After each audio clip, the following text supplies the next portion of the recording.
Welcome to the Daily WIP, where we discover everybody is becoming a media company. On the show today, we talk about how a TV company makes content every day. We talk about how we use Whipster to create our blog. We talk about how to create a product video at speed, and we tell you how to poach an egg. So I spoke to a TV studio today that makes a lot of content, lots of kids content, and they produce daily shows. So there's content going out every single day, and it's long form, so we're talking half an hour plus. And I spoke with them about how do they systemize the production of content, because they're a media company, and in ways that we could learn as marketing departments, and thinking about us becoming media companies to market products and do sales and things. And the overarching theme, there was a lot of little bits here and there about, oh, you should have this sort of production manager, da, da, da. They have a team of 100 people per show. So none of us are going to be able to compete with that. That's just not going to happen, right? We're never having 100 people producing a video. Currently, we have about 2.2 people producing this video. And you'll probably have up to 7 if you're huge, right? So the only thing that I took away as the huge thing that you have to make sure of was that she was just saying, have a schedule, have a goddamn schedule, and stick to it.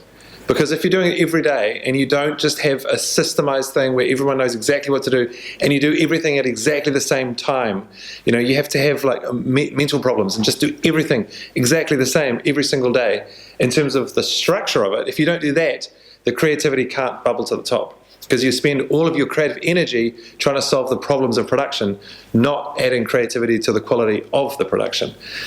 So that's the key takeaway from a TV studio who's trying to help you become a media company, which is have a very solid structure, stick to it, and the creativity will flow. Tomorrow we are shooting a product video. I went down to the art supply store and bought some colored paper. And tomorrow we're shooting a product video for a new feature which we're launching, which I think is going to save about 85% of our customers a huge amount of time. And I just want to talk about the speed of product videos. A lot of people make product videos that are lots of production value, and they look for really high-res imagery, and it's all there's actors in it, and they hire a big ad agency to do it, and all these things. And I think to a degree that works. Maybe if you're Apple, it works. If you're launching, essentially a new piece of jewelry, which is what their stuff looks like, a piece of jewelry, that's nice, because they have the budgets and they have the audience for it. It's kind of worth it when 100 million people watch it. But when you're smaller and you're just trying to get things out the door, I don't think there's ROI on spending a huge amount of production time, effort, money on the product video versus just making something engaging, fun, and including the audience in the sort of like the wink nudge to the audience of them being involved in it. At a humorous level, you don't always have to use humor, but I think it can cut through, especially if you're an early stage company where you're just getting into the market and people are coming along for the journey, adding a bit of personality. So tomorrow we're shooting a video, which I won't tell you about, but we'll show you the making of tomorrow, which will include these bits of paper, which will represent videos, and we'll show you all about it. So it's $30 worth of stuff from the art supply store. We're using our new office, which we showed you yesterday, as the set. It's going to start all of us lovely people, including Hayley, who's just over there. Hi, Hayley. And it's going to be a fun way of explaining the value of a new feature and showing you how it works and meeting the team and doing all those things. And so I think Wistia does a great job of this as well. And I think a lot more companies could just have more fun with it and just go a little bit less production quality, a little bit more homemade, a little bit more around the house, and make your customers and audience feel like they're a little bit more involved. So next up, I think the next up on the list is poached eggs. What's your question, Colin? My question is, how do you cook poached eggs with only water and no kind of discernible other method? Exactly. Because to me, we have various different people in the office that cook eggs, poached eggs, in various different ways. Cling film wrap, or I think you call it something different here. Frying pan with a slight amount of water.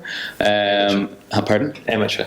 Yeah. Boiling water while making a vortex with vinegar. I think someone has said something about doing that stuff. Yeah. So all right, well, it's kind of seemed like the purest way. Here's the trick. So the trick is you need to have a mother who is a chef.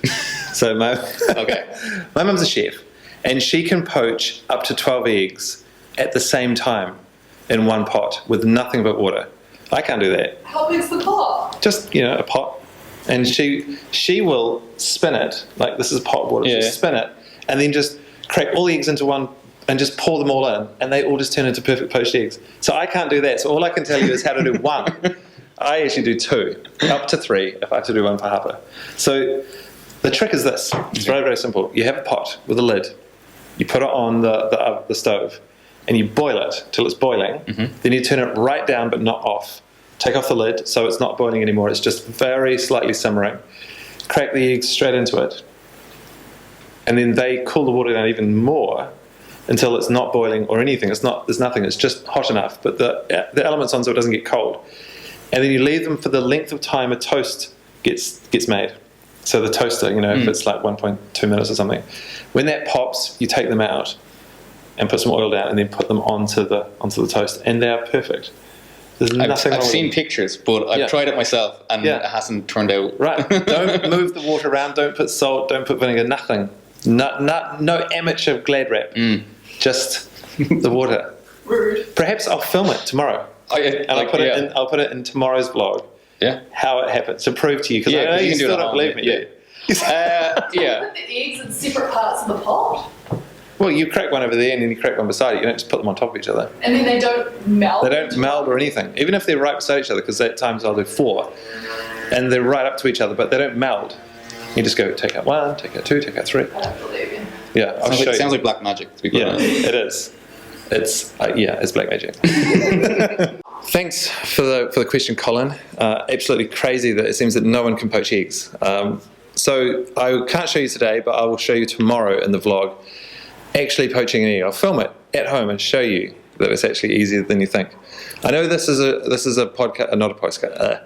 I know that this is a vlog about everyone's becoming a media company, but I think part of becoming a media company is that you can talk about things like poached eggs because that's part of what you're interested in as people and sharing it with others.